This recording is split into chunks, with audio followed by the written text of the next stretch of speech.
안녕하세요. 이야기가 있는 성운당 하경서재 박하경 작가입니다. 지난 주말에 제천에 전격 시조를 하시는 문사님들께서 읽으시는 낭송회를 다녀왔습니다. 회원님들께서 뜻을 모아 초대 회장님이셨던 함세린 시조시인님의 이 시조집 나의 아리랑을 출간해드리면서 출판 기념회를 겸사 준비했다는 소식을 접하고 참석차 길을 나섰는데요. 제천으로 가는 길엔 박달재를 넘어가고 넘어오는 걸 원칙으로 삼고 있어서 박달재에 들어섰는데 아휴, 봄날의 환상을 고스란히 간직하고 있어서 탄성, 환성, 감탄사를 있는 대로 내질러야 했습니다. 정말 아름다운 여정이었어요.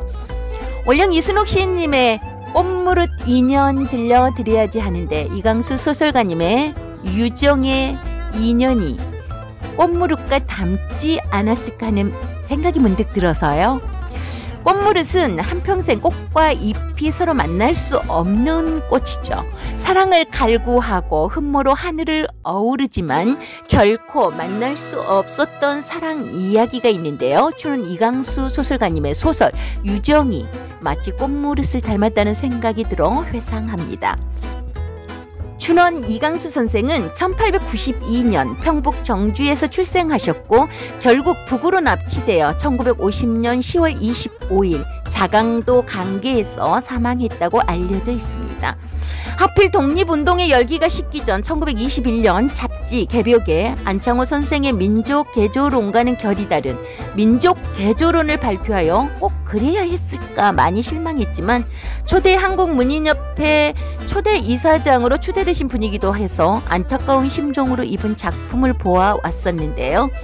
대표작으로는 무정, 흑, 유정 있다는 거 잘 아시죠? 유정에서 나오는 지명으로 하얼빈, 치치하얼, 치타, 이루크츠크, 모스크바, 시베리아가 나오잖아요. 우리는 갈 수 없는 곳인데 근대 소설에서 남북을 관통하는 배경으로 쓰여있는 작품들이 많아서 갈 수 없는 현대 입장에서는 기차가 놓이면 참 좋겠다. 통일의 길은 정말 요원한가 이런 생각을 하지 않을 수가 없네요. 소설 장편 무정에 이은 유정은 장편소설로 1933년 10월 1일부터 12월 31일까지 조선일보에 연재되었습니다. 유정은 중학교 교장인 중년의 가장이 자신의 수양딸과 사랑에 빠져 세간의 추문에 휩싸인 채 해외로 도피한다는 매우 자극적인 설정을 가지고 있기도 하죠. 최석과 남정님은 세상이 떠들썩한 사이였으나 나는 러시아에서 보내온 최석의 편지를 보고 소문이 사실과 다름을 알게 됩니다. 최석은 학교 교장이었고 지식인이면서도 대단한 지성인이었죠. 친한 친구가 옥사하면서 딸의 보호를 위탁합니다. 홀로 남게 된 친구의 딸을 집으로 데려와 자신의 딸과 같이 키우게 되죠. 데려온 아이 이름이 남정님입니다. 정님은 예쁘고 똑똑하게 잘 자라면서 최석을 아버지처럼 따르다가 점점 아버지 같은 감정에서 연인으로 애정하며 절절하게 흠모하게 됩니다. 정림이의 애정을 느낀 최석도 그 애정에 감동하였으나 끝내 무서운 의지로서 아버지로서 위엄을 지켰고 딸로서 한계가 있음을 타이르죠.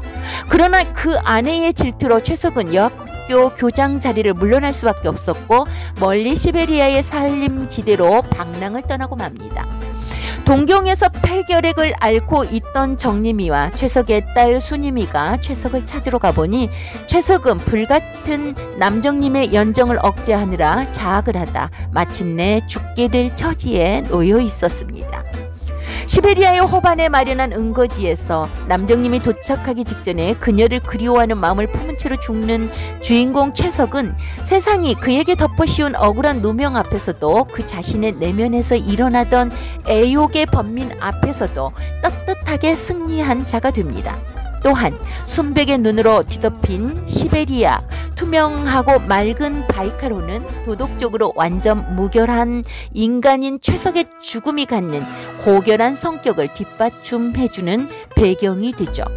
나는 편지를 받고 러시아로 쫓아갔을 때 호텔에서 요양해야 할 남정님은 자기가 죽기 전에 최석을 만나겠다고 그 추위를 무릅쓰고 찾아왔지만 이미 최석은 숨이 멎은 뒤였습니다. 정님은 죽어서라도 최석과 함께 하겠다 하고 두 사람의 편지로 인해 시베리아로 최석을 찾아갔던 나는 정님이 죽으면 다시 시베리아로 가서 두 별의 무덤이라는 비를 세워주리라 생각합니다. 원령 이순옥 시인의 꽃무릇 인연, 사람과 사람 간, 연인 간, 부부간에 얽힌 꽃무릇 인연, 꽃과 잎이 만날 수 없는 것처럼 정님이와 최석의 인연도 그러했을까요? 꽃무릇 인연, 원령 이순옥. 꽃물결이 찰랑거려요. 메마른 나의 계절에도 고로쇠처럼 작은 물방울들이 흘러요. 울었지만 운 게 아니에요. 그냥 눈물이 찰랑였을 뿐. 때로 감정은 말보다 행동을 통해 뜨겁고 숨차게 표현되기도 하잖아요. 상처가 의미를 주는 건 아니지만 쓰러진다 하여 아무 의미가 없는 것도 아님, 잊지 않는 한 눈에 보이지 않아도 의미는 여전히 곁에 있을 테니까요. 나의 등 뒤에서 홀로 불행하길 원치 않아요. 정겨운 침묵 위로 붉은 눈물이 고였어요. 스스로 죽음이길 저하지 않듯, 믿고 싶지 않다 해서 거짓이 진실이 되진 않죠. 끈적한 여름의 습기에도 그리움 한 송이 피어나길. 세상에는 외사랑도 있으니까요. 따끔거리는 행복도 있으니까요.